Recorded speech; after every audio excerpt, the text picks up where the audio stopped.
تو چونکہ اس وقت جو صورتحال پنجاب کے اندر چل رہی ہے اور خاص طور پر لاہور میں جو صورتحال ہے سموک کے حوالے سے، تو اس حوالے سے پنجاب حکومت نے ایک نوٹیفیکیشن جاری کیا ہے کہ 17 نومبر تک لاہور، گوجرانوالہ، فیصل آباد اور ملتان ڈویژن میں ہائر سیکنڈری سکول بند رہیں گے۔ آل دو کے سکول بند رہیں گے لیکن پڑھائی بند نہیں ہوگی، وہ آن لائن کلاسز ان کو اٹینڈ کرنی پڑیں گی۔ اس کے علاوہ سرکاری اور نجی دفاتر کا 50% عملہ گھر سے کام کرے گا۔ صوبے میں ماسک کا استعمال لازمی قرار دے دیا گیا ہے۔ تو میں سمجھتا ہوں کہ اس وقت سموک کی جو صورتحال ہے اس سے بچنے کے لیے، بیماریوں سے محفوظ رہنے کے لیے پنجاب حکومت نے جو فیصلہ کیا ہے وہ صحیح ہے، اور تمام لوگوں کو چاہیے کہ وہ ماسک کا استعمال کریں تاکہ وہ بیماریوں سے محفوظ رہ سکیں۔ اچھا جی، ہم اب سب سے پہلے ڈونلڈ ٹرمپ کے حوالے سے بات کر لیتے ہیں،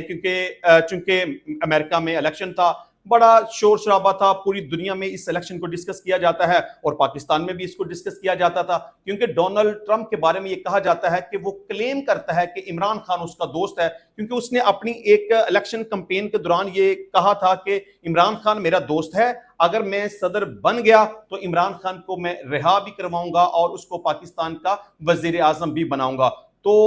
ڈونلڈ ٹرمپ کے اس بیان کو لے کر پاکستان تحریک انصاف کے لوگ بڑے خوش تھے، بلکہ دعائیں کر رہے تھے کہ اللہ کرے کہ ڈونلڈ ٹرمپ الیکشن جیت جائے اور اس کے مد مقابل کملا ہیرس الیکشن ہار جائے۔ تو الٹیمیٹلی ڈونلڈ ٹرمپ بڑی بھاری اکثریت کے ساتھ الیکشن جیت گیا۔ تو پاکستان تحریک انصاف کے لوگ چونکہ پہلے بھی اس حوالے سے بڑے دعوے کرتے آ رہے تھے کہ عمران خان صاحب ابھی رہا ہو جائیں گے، بس نومبر کے مہینے میں رہا ہو جائیں گے، بلکہ یہاں تک کہ تحریک انصاف کے لوگوں نے کہہ دیا کہ ڈونلڈ ٹرمپ الیکشن جیت کے آ رہا ہے تو جیسے ہی وہ الیکشن جیت جائے گا عمران خان صاحب رہا ہو جائیں گے۔ بلکہ آج تو بہت ساری جگہوں پر، اگر میں گوجرانوالہ کی بات کروں اپنے اسٹیشن کی، تو یہاں بار روم کے اندر پاکستان تحریک انصاف کے وکلاء نے ڈونلڈ ٹرمپ کے الیکشن جیتنے پر باقاعدہ مٹھائیاں تقسیم کی تھیں۔ تو ابھی دیکھنے والی بات یہ ہے کہ کیا واقعی ہی پاکستان تحریک انصاف جو سمجھ رہی ہے یا جو سوچ رہی ہے کہ ڈونلڈ ٹرمپ چونکہ الیکشن جیت چکا ہے، اب عمران خان صاحب کی رہائی ہو جائے گی اور اسی نومبر کے مہینے میں ہی رہائی ہو جائے گی؟ دیکھیں، میں ایسا بالکل بھی نہیں سمجھتا۔ آلتو کہ جس طرح سے میں نے پہلے بات کی کہ توشہ خانہ 2 میں بھی اگر عمران خان صاحب کی ضمانت منظور ہو گئی تو عمران خان کی رہائی کا امکان مجھے پھر بھی نظر نہیں آتا۔ اسے کسی نہ کسی دوسرے مقدمے میں گرفتاری ڈال کے گرفتار کر لیا جائے گا اور اس کو جیل کے اندر ہی رکھا جائے گا۔ اور جہاں تک بات ڈونلڈ ٹرمپ کی ہے، دیکھیں سب سے پہلی بات تو یہ ہے کہ آل دو کے الیکشن ہو چکا، ڈونلڈ ٹرمپ الیکشن جیت چکا، لیکن اقتدار کی منتقلی جنوری میں جا کے ہوگی۔ مطلب کہ آپ میکسیمم حد تک اس کو اگر ڈسکس کریں کہ جی ڈونلڈ ٹرمپ اب آ گیا ہے تو عمران خان رہا ہو جائے گا، پہلی بات تو یہ ہے کہ نومبر اور دسمبر کے مہینے میں تو کسی صورت میں یہ سوچا بھی نہیں جا سکتا، کیونکہ اقتدار کی منتقلی نومبر یا دسمبر کے مہینے میں نہیں ہونی، وہ جنوری کے مہینے میں ہونی ہے۔ اور دوسری بات یہ ہے کہ دیکھیں، امریکہ ہمیشہ اپنے مفادات کو سوچتا ہے، شخصیات کے اوپر وہ کبھی بھی نہیں جاتا۔ عمران خان ہے یا واٹ ایور کوئی بھی دوسرا بندہ ہے، امریکہ کے صدر کو کسی بھی پرسنالٹی کے ساتھ کوئی تعلق واسطہ نہیں ہے۔ امریکہ جب بھی سوچے گا اپنا مفاد سوچے گا اور اس مفاد کو مد نظر رکھتے ہوئے فیصلہ کرے گا اس نے کس ملک کے ساتھ کس پلاننگ کے تحت اور کس پالیسی کے تحت چلنا ہے۔ تو اگر تو ڈونلڈ ٹرمپ کو یہ بات لگی کہ عمران خان صاحب کی رہائی اس کے مفاد میں ہے یا اس کا وزیر اعظم بننا اس کے مفاد میں ہے تو وہ کوشش کر سکتا ہے، لیکن اس طرح سے اثر انداز نہیں ہو سکتا جس طرح سے یہ کہا جاتا ہے کہ ٹرمپ اب آ گیا تو عمران خان جیل سے رہا ہو جائے گا۔ ایسا بالکل بھی نہیں ہے۔ ٹرمپ نے جو الیکشن کمپین کے دوران یہ بات کہی تھی وہ صرف الیکشن کمپین تھی، اس سے بڑھ کر اور کچھ نہیں تھا۔ اور اس کے علاوہ اگر یہ دیکھا جائے تو ڈونلڈ ٹرمپ امریکہ کا صدر بنا ہے، وہ پاکستان کا صدر نہیں بنا۔ آلتو کہ پاکستان کے صدر کے پاس یہ اختیار موجود ہے کہ وہ کسی کی سزا کو معاف کرنا چاہے تو وہ کر سکتا ہے، لیکن بہرحال جس طرح سے پاکستان تحریک انصاف سوچ رہی ہے ٹرمپ کے حوالے سے، میں اس طرح سے نہیں سوچتا۔ میرا ایسا خیال نہیں ہے کہ ٹرمپ کے آ جانے سے، ٹرمپ کی وجہ سے، اس کے صدر بننے کی وجہ سے عمران خان کو کوئی فائدہ ہو سکتا ہے، پاکستان تحریک انصاف کو کوئی فائدہ ہو سکتا ہے، عمران خان کے کیسز ختم ہو سکتے ہیں، یا عدالتیں ٹرمپ کی وجہ سے اس کو ریلیف دے سکتی ہیں، یا عمران خان کی رہائی ہو جائے گی۔ میرا ایسا خیال نہیں ہے۔ میں سمجھتا ہوں کہ ٹرمپ کی وجہ سے عمران خان صاحب کی رہائی نہیں ہوگی، اور ویسے بھی فی الحال مجھے عمران خان صاحب کی رہائی کا دور دور تک کوئی امکان نظر نہیں آتا۔ اچھا، اب بات کر لیتے ہیں، شیر افضل مروت صاحب نے کہا ہے کہ کچھ لوگ چاہتے ہیں کہ عمران خان رہا نہ ہوں۔ عمران خان کی رہائی کے لیے احتجاج کی باتیں ابھی صرف بیانات کی حد تک دیکھ رہا ہوں۔ شیر افضل مروت کی اس بات سے میں 100% اتفاق کرتا ہوں، کیونکہ جو بات وہ کہتے ہیں نا کہ کچھ لوگ چاہتے ہیں کہ عمران خان رہا نہ ہو، میں بھی یہی سمجھتا ہوں کہ پاکستان تحریک انصاف کے اندر بہت سارے ایسے لوگ ہیں جو کہ عمران خان کے نام کو لے کر اپنی پروموشن تو کر رہے ہیں، لیکن وہ کسی بھی صورت میں ایسا نہیں چاہتے کہ عمران خان رہا ہو، کیونکہ آج تک پاکستان تحریک انصاف نے عمران خان کی رہائی کے لیے کوئی بھی سیریس ایفرٹ نہیں کی۔ آپ مجھے بتا دیں کہ انہوں نے کوئی ایک بھی سیریس ایفرٹ کی ہو۔ یہ کہہ دینا کہ عمران خان کو رہا کروا دیں گے، اگر قانون کے مطابق 1-2 ہفتے تک اس کی رہائی نہ ہوئی تو ہم بڑی زبردست موو چلائیں گے، ہم اڈیالہ جیل کی طرف جائیں گے، ہم خود عمران خان کو رہا کروا لیں گے، ہم سر کے اوپر کفن باندھ لیں گے، ہم ڈی چوک میں پہنچ جائیں گے، ہم وہاں سے ہلیں گے نہیں، ہم پورے پاکستان کو بند کر دیں گے، وغیرہ وغیرہ۔ یہ صرف کہنے کی حد تک تو باتیں ٹھیک ہیں، یہ ڈائیلاگ تو ہو سکتے ہیں، لیکن اگر اس کو ہم پریکٹیکلی دیکھیں تو پاکستان تحریک انصاف کی لیڈرشپ کہاں پہ ہے؟ یہ اعلان کر دینا کہ جی پورا پاکستان بند کر دیں گے، بتائیں آپ نے ایک دن بھی پاکستان کو بند کیا؟ یا آپ ایسا کر سکتے ہیں؟ آپ مجھے بتائیں کہ آپ کی لیڈرشپ کدھر ہے؟ پاکستان تحریک انصاف کی ساری لیڈرشپ اس وقت چھپی ہوئی بیٹھی ہے اور کہتے ہیں جی لاہور میں احتجاج ہوگا، ڈی چوک میں احتجاج ہوگا، راولپنڈی اسلام آباد میں احتجاج ہوگا۔ آپ مجھے بتائیں کہ پاکستان تحریک انصاف کا کوئی ایک احتجاج بھی کامیاب ہوا ہے؟ علی مین گنڈا پور نے کہا تھا کہ عمران خان کو میں 1-2 ہفتے کے اندر چھڑا لاؤں گا، اس کو رہا کروا لوں گا، تو کیا اس نے ایسا کیا؟ گنڈا پور صاحب کی خیر میں کیا بات کروں، میں اس کے اوپر اگر تنقید کرتا ہوں تو گنڈا پور کے چاہنے والے مجھے برا بلا کہنا شروع کر دیتے ہیں کہ شاید میں جان بوجھ کر کو پاکستان تحریک انصاف کی مخالفت کر رہا ہوں۔ میں پاکستان تحریک انصاف کی مخالفت نہیں کر رہا، لیکن آپ مجھے اس بات کا جواب دیں کہ پاکستان تحریک انصاف کی لیڈرشپ کدھر ہے؟ بس ایسے ہی ہوا میں بات کر دینا کہ جی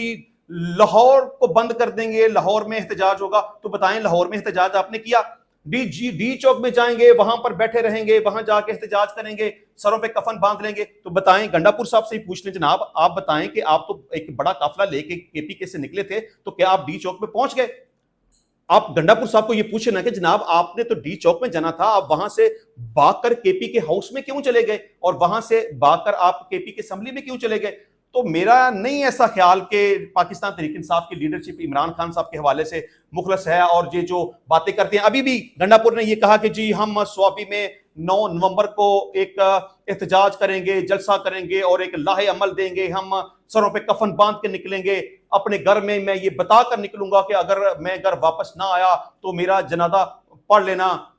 یہ صرف ڈائیلاگ ہیں، یہ صرف فضول باتیں ہیں، ان کی کوئی حیثیت نہیں ہے۔ آپ مجھے پریکٹیکلی بتائیں نا، باتیں تو آپ بڑی کر سکتے ہیں، اس میں کوئی شک نہیں ہے، لیکن آپ مجھے بتائیں کہ عمران خان صاحب کی رہائی کے لیے آپ نے کوئی ایک بھی سیریس ایفرٹ کی ہے؟ ماں سوائے باتیں کرنے کے، ماں سوائے ڈائیلاگ بولنے کے، ماں سوائے دھمکیاں دینے کے، آپ نے پریکٹیکلی کچھ بھی نہیں کیا۔ اور ابھی بھی میں سمجھتا ہوں کہ عمران خان صاحب کی رہائی کے حوالے سے جو کہتے ہیں نا کہ ہم ایک پورے پاکستان میں تحریک شروع کریں گے اور عمران خان صاحب کو ہم رہا کروا لیں گے، 9 نومبر کو ہم بتائیں گے کہ ہم نے احتجاج کس دن سے شروع کرنا ہے، تو میرا خیال ہے کہ پاکستان تحریک انصاف بغیر سوچے سمجھے، بغیر پلاننگ کیے، بغیر اپنے لوگوں کو اکٹھا کیے، بغیر اپنی لیڈرشپ کو کنونس کیے فیصلہ کر لیتی ہے، اور بعد میں اسے پچھتانا پڑتا ہے اور تاریخ کو تبدیل کرنا پڑتا ہے۔ دیکھیں، پاکستان تحریک انصاف کی جتنی بھی لیڈرشپ اس وقت چھپی ہوئی بیٹھی ہے اور اس کے خلاف مقدمات ہیں، ان کو چاہیے کہ وہ گھروں سے باہر نکلیں، وہ جہاں جہاں پر بھی چھپے ہوئے ہیں وہ باہر نکلیں، پولیس کا سامنا کریں، گرفتاریاں دیں، لوگوں کو موٹیویٹ کریں، لوگوں کو گھروں سے باہر نکالیں، احتجاج کریں، بھرپور طریقے سے احتجاج کریں، عمران خان کی رہائی کے لیے پراپر طریقے سے موومنٹ چلائیں، کیونکہ لوگ لیڈرشپ کے بغیر گھروں سے باہر نہیں نکلیں گے۔ جب تک آپ گھروں سے باہر نہیں نکلیں گے، آپ اگر چھپے بیٹھے رہیں گے تو لوگوں کو کوئی مسئلہ نہیں ہے کہ وہ گھروں سے باہر نکلیں یا سڑکیں بند کر دیں یا دھرنا دے دیں یا احتجاج کریں یا نعرے لگائیں یا پولیس سے ڈنڈے کھائیں یا آنسو گیس کا سامنا کریں یا گرفتاریاں دیں یا اپنے خلاف مقدمات بنا لیں۔ سب سے پہلے آپ کو اپنے گریبان میں جھانکنے کی ضرورت ہے۔ آپ جب تک خوف کے بت کو نہیں توڑیں گے، عمران خان تو ہمیشہ یہ کہتا نا کہ خوف کے بت کو توڑنا ہے، تو جناب پاکستان تحریک انصاف کی اس وقت جو لیڈرشپ ہے وہ خوف کے سائے کے نیچے ہے۔ جب تک وہ خود خوف کو ختم نہیں کریں گے، جب تک وہ اپنے بلوں سے باہر نہیں نکلیں گے، جب تک وہ گرفتاریاں نہیں دیں گے، جب تک وہ پولیس کا سامنا نہیں کریں گے، جب تک وہ لوگوں میں نہیں آئیں گے، لوگوں کو موٹیویٹ نہیں کریں گے، لوگوں کی قیادت نہیں کریں گے، اس وقت تک عمران خان کی رہائی نہیں ہوگی۔ اچھا جی، اب ہم بات کریں گے ڈونلڈ ٹرمپ کی وکٹری سپیچ کے حوالے سے، کیونکہ انہوں نے ایک بہت بڑی بات کی ہے۔ انہوں نے کہا کہ کوئی نئی جنگ شروع نہیں کروں گا بلکہ جنگوں کو ختم کروں گا۔ آپ کو بتا دیں کہ ڈونلڈ ٹرمپ امریکہ کے 27ویں صدر منتخب ہوئے ہیں۔ ریپبلکن امیدوار ڈونلڈ ٹرمپ نے 277 الیکٹورل ووٹ حاصل کیے، جبکہ ان کے مد مقابل ڈیموکریٹک امیدوار کیملا ہیرس صرف 226 الیکٹورل ووٹ حاصل کر سکیں۔ امریکی صدر کے انتخاب کے لیے تمام 50 ریاستوں میں ہونے والی پولنگ کے نتائج کے مطابق ڈونلڈ ٹرمپ نے انتخابی معرکہ جیت لیا ہے۔ آلدو کہ ڈونلڈ ٹرمپ پہلے بھی امریکہ کے صدر رہ چکے ہیں، انہوں نے دوسری دفعہ الیکشن کنٹیسٹ کیا لیکن وہ ہار گئے، اور اب تیسری دفعہ انہوں نے الیکشن کنٹیسٹ کیا تو ایک دفعہ پھر سے وہ امریکہ کے صدر منتخب ہو چکے ہیں۔ اچھا جی، ڈونلڈ ٹرمپ صاحب نے اپنی وکٹری سپیچ میں یہ کہا کہ ملکی تاریخ کی عظیم ترین سیاسی تحریک تھی، میرے حامیوں نے بہترین انتخابی مہم چلائی، ہم نے سینٹ کے لیے شاندار مہم چلائی، ہم نے سینٹ کا کنٹرول واپس حاصل کیا، یہ امریکہ کی سیاسی کامیابی ہے، جن لوگوں نے میرا ساتھ دیا میں ان کا بھرپور شکریہ ادا کرتا ہوں، ایک بار پھر اعتماد کرنے پر امریکی عوام کا شکریہ ادا کرتا ہوں۔ ڈونلڈ ٹرمپ کا کہنا ہے کہ ہم نے آج تاریخ رقم کی ہے، ایسی کامیابی امریکی عوام نے پہلے کبھی نہیں دیکھی، امریکہ میں سنہری دور کا آغاز ہونے والا ہے، امریکہ کو پھر ترقی کی طرف لے جانے کا وقت آ گیا ہے، امریکہ کو بہتر کرنے کی ضرورت ہے، ہم اسے بہتر کریں گے، امریکہ کے زخموں پر مرہم رکھیں گے، امریکہ کو مضبوط بنانے تک چین سے نہیں بیٹھیں گے، چیلنجز سے نپٹنے کے لیے اقدامات کریں گے، امریکہ کے تمام معاملات اب ٹھیک ہونے والے ہیں، اس وقت تک خاموش نہیں بیٹھوں گا جب تک آپ لوگوں کے خواب پورے نہ کروں۔ انہوں نے مزید کہا کہ امریکہ اب نئی بلندیوں پر پہنچے گا، سرحدوں کو سیل کرنا پڑے گا کیونکہ ہم نے اپنے بارڈرز کو محفوظ بنانا ہے، ہر روز آپ کے حقوق کے لیے لڑوں گا، ملک کے تمام معاملات اب ٹھیک کریں گے، ہم نے تمام مشکلات کو عبور کیا، اب نئے چیلنجز سے نپٹنے کے لیے بھی تیار ہیں، امریکہ کو محفوظ، مضبوط اور خوشحال بناؤں گا، میرا ایجنڈا قوم کی بہتری کے لیے ہے، مضبوط اور جمہوری روایات کا حامل امریکہ اولین ترجیح ہے، امریکہ کو درپیش چیلنجز سے نپٹنے کے لیے اقدامات کریں گے۔ تو انشاءاللہ ملتے ہیں نیکسٹ ٹائم نئی ویڈیو میں نئے ٹاپک کے ساتھ، تب تک کے لیے اجازت دیجیے۔